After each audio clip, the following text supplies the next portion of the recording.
Picture this: the man who once redrew the map of Europe, who humbled emperors and crowned himself, lies writhing in a narrow bed on a forsaken island in the South Atlantic.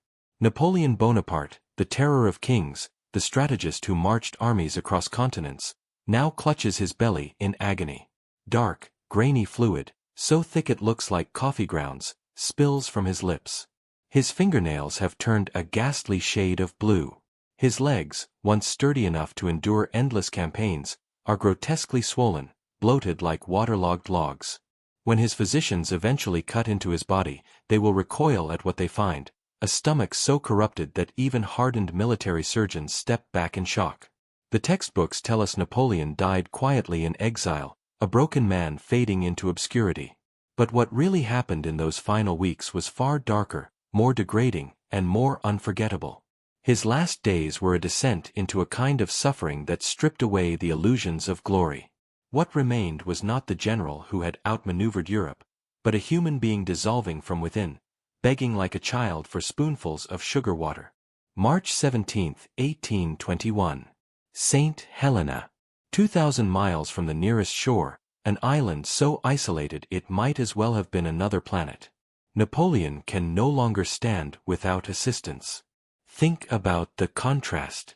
6 years earlier, he had escaped Elba, marched through France with a mere 1,000 men, and, by sheer force of charisma, reclaimed his throne. Soldiers sent to arrest him had instead thrown down their weapons and joined him. That same man now struggled to hold down a glass of water. The decline began with what seemed at first an ordinary routine: a bath. For most of his life, Napoleon treated baths as brief, functional pauses between the endless duties of command. Now, they became his only refuge. His valet, Louis-Joseph Marchand, watched with growing unease as the emperor spent entire afternoons submerged in a copper tub. The water scalding, so hot it turned his pale skin lobster red. He would remain inside for 6, sometimes 8 hours, topping it up constantly with fresh boiling water. His knuckles clenched the copper rim, white with strain. To his attendants, it was both pitiful and horrifying. Outside the bath, every movement felt like a knife twisting in his gut. Inside, for a little while, the fire inside him was dulled, as though the emperor could trick his own body by boiling it from the outside. Food, once mere fuel to him, became unbearable. Napoleon had always eaten like a soldier on campaign, fast, efficiently, never savoring. But now, even the smell of bread made him retch. He, who once hosted banquets for kings, could no longer endure the scent of food. Inside him, something monstrous was growing. A tumor, the size of a fist, rooted in his stomach lining. Not just any growth, but a carcinoma that stretched over 4 inches, curling around his stomach like a parasite. Every heartbeat sent blood into the corrupted tissue. Every breath pressed it against his other organs. It was eating him alive, cell by cell. And Napoleon, this man who had survived the icy retreat from Moscow, who had endured grape-shot at point-blank range, was reduced to lying in a tub, hoping heat would drown out the pain. By April, the transformation horrified even his most loyal companions. Count Montholon, who had been at his side since Waterloo, could barely mask his shock. Napoleon's arms, once muscular enough to haul cannon wheels into position mid-battle, had wasted to skin and bone. You could wrap thumb and forefinger around his bicep and still have space left. Yet while his limbs shriveled, his belly swelled grotesquely. Fluid collected in his abdomen until he appeared 9 months pregnant. This grotesque imbalance forced him to lean backward just to walk a few steps. His body was collapsing into contradictions, a skeleton above, a grotesque balloon below. The stench inside his quarters grew unbearable. It was not merely the odor of sickness. It was sweeter, heavier, the cloying smell of rotting tissue. The tumor had begun to die in patches even while the man lived. His attendants, desperate, burned sulfur and incense to mask the smell. Doctors, still captive to the flawed medical wisdom of their time, ordered windows to remain sealed, convinced fresh air was dangerous. The result was an atmosphere so dense, so oppressive, that those who entered felt as if they were inhaling disease itself. Palm Sunday, April 15th. Napoleon summoned a priest, Abbé Vinali. This was the same man who had once imprisoned the Pope, who had crowned himself emperor with his own hand, treating God as a political prop. Now he asked for last rites. "I know I am dying," he said, not melodramatically, but with the flat tone of a man commenting on the weather. Yet even in that moment, Napoleon's pride refused to extinguish. In between bouts of agony, he dictated his will with military clarity. He left money to loyalists, to enemies, even to Cantillon, the man who had once attempted to assassinate Wellington. From his deathbed, Napoleon was still fighting old battles, still maneuvering on a political chessboard only he could see. The paradox was almost unbearable. Here lay a man whose armies had once stretched from Madrid to Moscow, who had redrawn the very map of Europe. And yet his body had betrayed him. His glory rotted in the very air of his sickroom. He could barely lift his head, yet he was still, even then, arranging his final campaign against time itself. And what came next would be worse. Because the doctors, convinced they were helping, would unleash treatments so cruel, so misguided, they would have been considered torture even for prisoners of war. And in trying to save him, they would only hasten his destruction. The man who had outmaneuvered the armies of Europe now found himself at the mercy of physicians who believed they were healers but acted more like torturers. In the medical orthodoxy of the early 19th century, illness was thought to be something that could be purged, bled, poisoned, blistered, or burned out of the body. And Napoleon, once Emperor of France, became the canvas for their experiments. It began with constipation, a simple word hiding a deadly truth. His tumor was blocking the intestines. Dr. Archibald Arnott, a British physician stationed on St. Helena, prescribed calomel. Calomel was mercury chloride. Yes, mercury. They fed this to him in doses of 10 grains at a time, a quantity that even in a healthy man would have been dangerous. Imagine, the man who had faced cannon fire without flinching now swallowing spoonfuls of slow death, on the advice of those meant to ease his pain. The results were catastrophic. His attendants recorded what came after the first dose. Napoleon expelled the largest stool in a month, black as tar, reeking of blood and decay. The waste looked less like something from a man than something scraped from a furnace. To Arnott, this seemed a sign of progress. In truth, it was his body hemorrhaging internally. But Arnott ordered another dose anyway. As the mercury tore through him, Napoleon's body gave way piece by piece. The lining of his stomach sloughed off in chunks, expelled along with the blackened waste. His bowels became rivers of blood and tissue. Still, the doctors persisted. Their logic was brutal and circular. If the treatment hurt, it must be working. But medicine was not the only torment. They turned to blistering plasters, patches soaked with cantharides, powdered beetles whose chemical secretions burned flesh to the bone. The idea was simple, almost medieval. Cause a worse pain on the skin so the body would forget the deeper agony inside. They applied these to his chest, his calves, his feet. Red welts oozed pus where the patches clung. His skin, already yellowed from liver failure, now became a patchwork of raw burns. The Emperor of France was literally being seared alive while cancer gnawed his insides. The torture escalated with enemas, violent injections meant to force his body to purge itself. They restrained him as the instruments were forced into him. Napoleon, who had once stared down muskets at point-blank range, screamed. The cry echoed through Longwood House. Not the shout of command, not the defiance of a battlefield, but a scream of humiliation. Afterward, he turned his face to the wall and refused to meet anyone's eyes for hours. The conqueror of Europe had been reduced to an object, a body subjected to procedures so degrading they broke even his legendary will. The physical torment was only one half of the nightmare. The other unfolded in his mind. As his body failed, his brain, the tactical machine that had reshaped Europe, splintered into hallucination.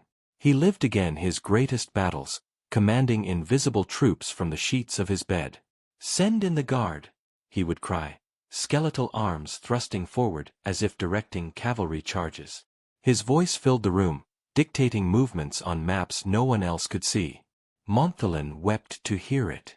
It was as though Napoleon's mind, rather than surrendering to death, had retreated into the only world it trusted, the battlefield. At times he was back at Austerlitz, watching the Austrian lines collapse before his maneuvers. At others, he relived the deserts of Egypt, parched and demanding water. His companions spoke in whispers, uncertain whether to mourn him or marvel at the spectacle. To them, it was as if two Napoleons now existed. One, the body wasting in agony. The other, a ghost of the general, still undefeated in the theater of his mind. And then there was Josephine. Dead for 7 years, yet called to his side as though she still waited for him. Sometimes her name was a whisper, sometimes a desperate cry. To his followers, this was unbearable. The emperor who had bent kings to his will now pleaded for a woman long gone to the grave. It was the clearest proof that even legends could be haunted. All the while, his body continued to unravel.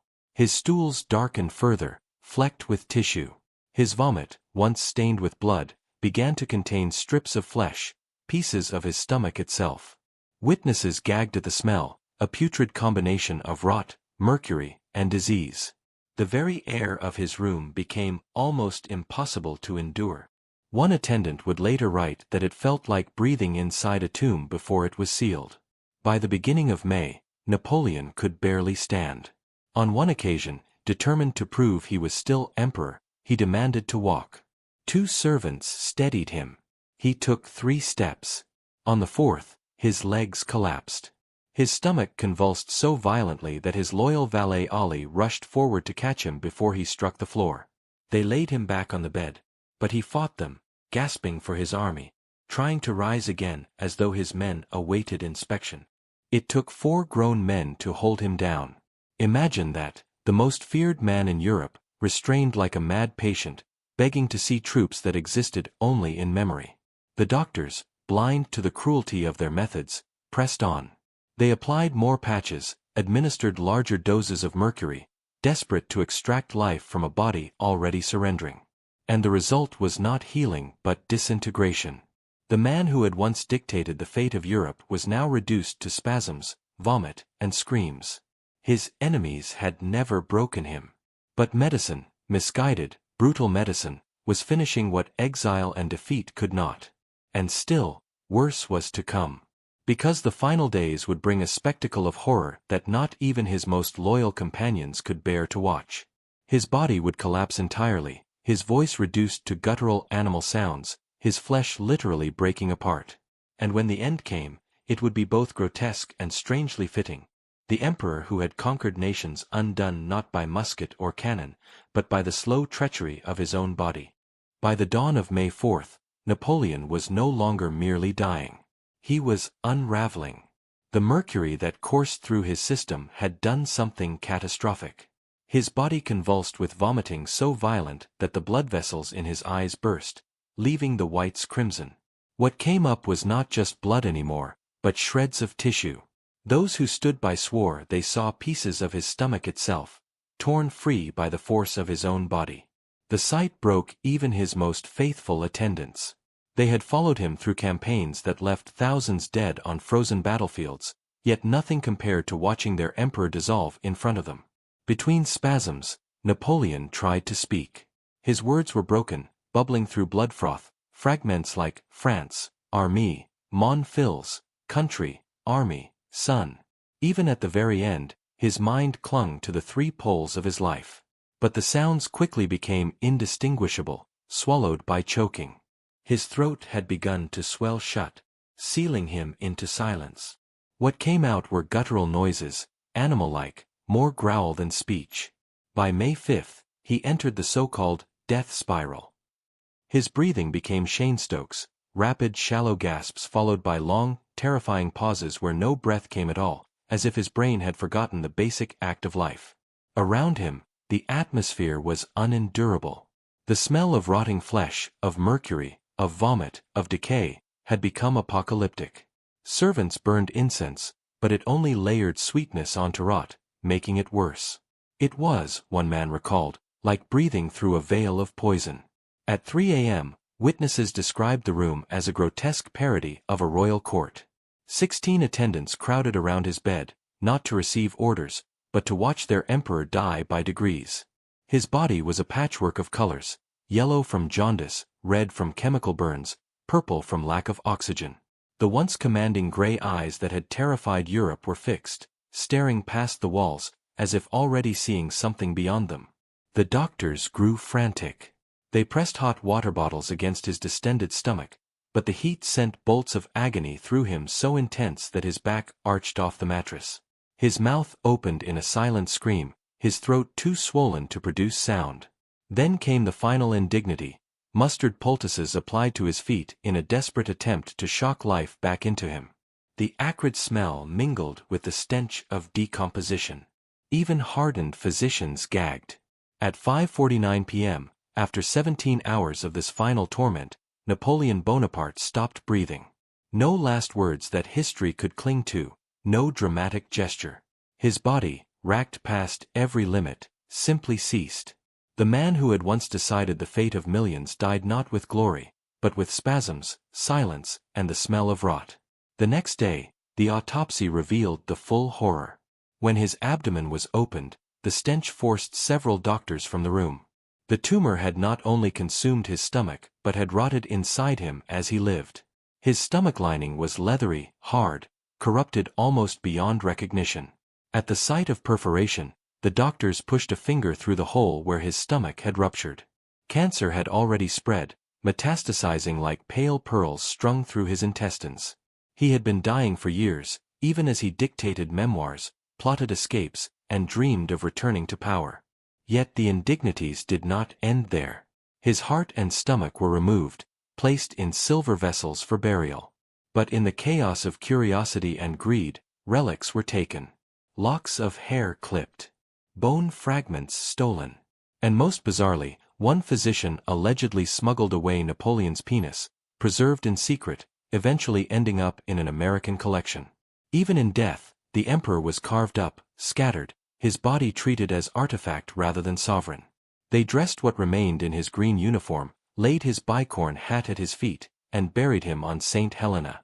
But nearly 2 decades later, in 1840, his body was exhumed to be returned to France, and here, the legend deepened. When the tomb was opened, witnesses reported the impossible. Napoleon's body had not decayed. 19 years in the ground, and he looked almost as though he had been buried yesterday. His features intact, his skin pale as marble, his uniform still pristine. Theories erupted: arsenic poisoning, secret embalming, or perhaps a final, eerie preservation granted by chance. Whatever the cause, it only fed the aura of mystery that clung to him. Today, tourists in Paris stand in awe at his massive red sarcophagus under the dome of Les Invalides. They see grandeur carved in stone, the image of an emperor who once made Europe tremble. But inside that tomb lies a truth far more disturbing. Napoleon Bonaparte did not die as the history books once suggested, calmly, quietly, as an exile slipping into memory. He died vomiting pieces of his own stomach, writhing under the torture of misguided medicine, reduced to cries more beast than man. His empire had fallen long before, but in the end, so too did the empire of his body. And perhaps that is the final irony. Napoleon, who conquered kingdoms and redrew maps, who imagined himself the heir to Caesar and Charlemagne, was conquered not by enemy steel, but by disease, decay, and the crude tools of 19th-century medicine. His last coherent thought was of France, his son, his soldiers. Not glory, not triumph, but a dying man clinging to what little remained. The emperor who once made the world kneel left it trembling, not in victory, but in agony. Death, it seems, does not care for conquerors. It strips them as it strips us all. Don't just watch and forget. Subscribe now so you don't miss out on the most chilling and authentic historical stories.